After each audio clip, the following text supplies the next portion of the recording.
സംസ്ഥാനത്തിനപ്പോൾ യാതൊരുവിധ ഗുണവും കിട്ടാൻ മറ്റ് രീതിയിലെങ്ങും സാധ്യത ഒന്നുമില്ല. ഞാൻ വല്ലാർപാടത്ത് പോയിരുന്നു. വല്ലാർപാടത്ത് എത്ര പേർ ജോലി ചെയ്യുന്നുണ്ട്? അപ്പോൾ 250 പേർ പ്രത്യക്ഷമായും 250 പേർ പരോക്ഷമായും. ഇതെല്ലാ പത്രത്തിലും കാണാം. പ്രത്യക്ഷമായി ഇത്ര പേർക്കും പരോക്ഷമായി ഇത്ര പേർക്കും. എന്താ ഈ പരോക്ഷമായിട്ട്? ഈ സാധനം എന്താണെന്നറിയാമോ? ഈ വല്ലാർപാടം ടെർമിനലിൻ്റെ ഓപ്പോസിറ്റ് ഒരു ചായക്കട ഇട്ട് ഒരാൾ നടത്തുന്നു. അവിടെ അയാളും 2 ജീവനക്കാരുമുണ്ട്. അപ്പോൾ 3 പേരായില്ലേ? ആ 3 പേർക്ക് ഈ തൊഴിൽ കിട്ടാനുള്ള കാരണം എന്താ? വല്ലാർപാടം ടെർമിനലാണ്.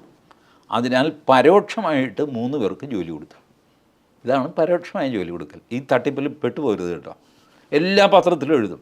സർക്കാർ പറയും പ്രത്യക്ഷമായിട്ട് 500 പേർക്കും പരോക്ഷമായിട്ട് 2300 പേർക്കും. ഈ പരോക്ഷം എന്ന് പറഞ്ഞാൽ നമ്മൾ കടയിട്ട് നമ്മൾ ആ 500 പേരെ ഉള്ളതുകൊണ്ടല്ലേ തൻ്റെ ചായക്കട നടക്കുന്നത്. അതുകൊണ്ട് തനിക്ക് ജോലി ചെയ്ത് തന്നത് ഞങ്ങളല്ലേ. ഇതൊക്കെയാണ് ലോജിക്ക്. ഇൻഡയറക്റ്റ് ജോബ് ഇതാണ്. അപ്പോൾ ഡയറക്റ്റും ഇൻഡയറക്റ്റുമായിട്ട് വല്ലാർപാടത്തുള്ളത് 500 പേരാണ്. ഞാൻ ചോദിച്ചു ആരെ ഇൻഡയറക്റ്റ്? കാരണം വല്ലാർപാടം ടെർമിനലിൻ്റെ ഓപ്പോസിറ്റ് ചായക്കടയില്ല, തുണിക്കടയില്ല, പലചരക്കടയില്ല, ഒന്നുമില്ല, പ്ലെയിനാണ്. അപ്പുറത്ത് വീണ്ടും കായൽ തുടങ്ങുകയാണ്. അപ്പോൾ അവർ പറഞ്ഞു ഇൻഡയറക്റ്റ് എന്ന് പറഞ്ഞാൽ ഈ ഇവിടെ ട്രെയിലർ ലോറിയൊക്കെ വരുമല്ലോ, അതിൻ്റെ ഡ്രൈവർ ക്ലീനറൊക്കെ ചേർന്നിട്ടാണ് ഈ ഇൻഡയറക്റ്റ്.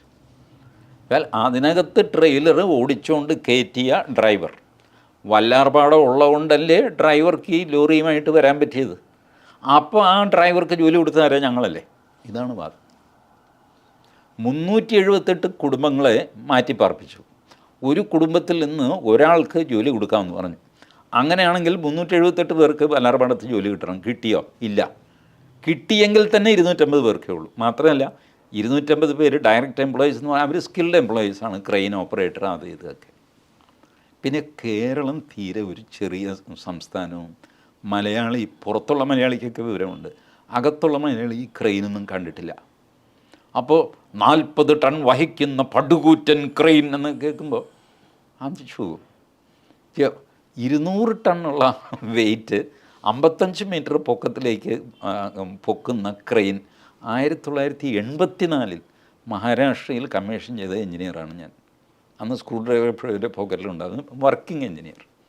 ഇവിടെ ഈ 40 ടൺ 20 അടി പൊക്കുക എന്നൊക്കെ പറയുന്നത് ഇപ്പോഴും വലിയ കാര്യമായിട്ട് ആഘോഷിക്കുന്നു. എന്ത് ചെയ്യാൻ പറ്റും?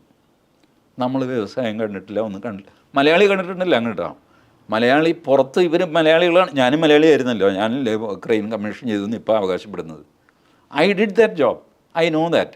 But we are not vociferous. ഇങ്ങനെയുള്ള ആൾക്കാരെ ആരും ഒന്നും മിണ്ടാൻ സമ്മതിക്കില്ല. രാഷ്ട്രീയക്കാരാണ് എല്ലാം തീരുമാനിക്കുന്നത്. അങ്ങനെ പോകുന്നു. ഞാൻ അതുകൊണ്ട് വിഴിഞ്ഞം പോർട്ട് സംശുദ്ധമായ വെള്ളാന എന്ന് പറയില്ല, ഒരു പ്രയോജനമില്ലാതെ ഡെഡ് അസറ്റായിട്ട് കിടക്കുന്നു. അതായത് ഇപ്പോൾ പിതൃത്വം ഏറ്റെടുത്തിട്ട് കാര്യമില്ല, ചാവിള്ളയാവുന്നതാണ് അവസാനം. ഇത് ചത്തതിൻ്റെ ഉത്തരവാദിത്വം ഏറ്റെടുക്കാൻ ആരും ഉണ്ടാവില്ല. ഇന്ന് മലയാള മനോരമയുടെ ഹെഡ്ലൈൻ നോക്കൂ. വിഴിഞ്ഞം പൂർണ്ണമാകുന്നത് 2028. പിന്നെ എന്ത് ഉദ്ഘാടനമാണ്? ഒരു സാധനം പൂർണ്ണമായി കഴിഞ്ഞല്ലേ ഉദ്ഘാടനം ചെയ്യുന്നത്? ഹെഡ്ലൈനാണ് മനോരമയുടെ. 2028 പൂർണ്ണമാകും. എന്നിട്ട് അതിൽ എഴുതിയിരിക്കുന്നു 2045 ആകേണ്ടിയിരുന്നത്. അദാനി ആയതുകൊണ്ട് അത് നേരത്തെ ആക്കി 2028 തീർത്ത് തരാമെന്ന് പറഞ്ഞിരിക്കുകയാണ്. ഈ സാധനം ഉദ്ഘാടനം ചെയ്യുന്നവർ എന്ന് വെച്ചാൽ ഒരു വീട് വയ്ക്കുമ്പോൾ തറക്കല്ലിടുമ്പോൾ ഉദ്ഘാടനം, തറ കെട്ടിത്തീരുമ്പോൾ ഉദ്ഘാടനം, കട്ട്ള വയ്ക്കുമ്പോൾ ഉദ്ഘാടനം, അതിൽ വാതിൽ ഫിറ്റ് ചെയ്യുമ്പോൾ ഉദ്ഘാടനം, ജനലിന് വേറൊരു ഉദ്ഘാടനം, അടുക്കളയ്ക്ക് വേറൊരു ഉദ്ഘാടനം, പിന്നെ മൊത്തം തീർന്നു കഴിയുമ്പോൾ അടുത്ത ഉദ്ഘാടനം, പിന്നെ ഗേറ്റ് വയ്ക്കുമ്പോൾ അടുത്ത ഉദ്ഘാടനം. What A nonsense.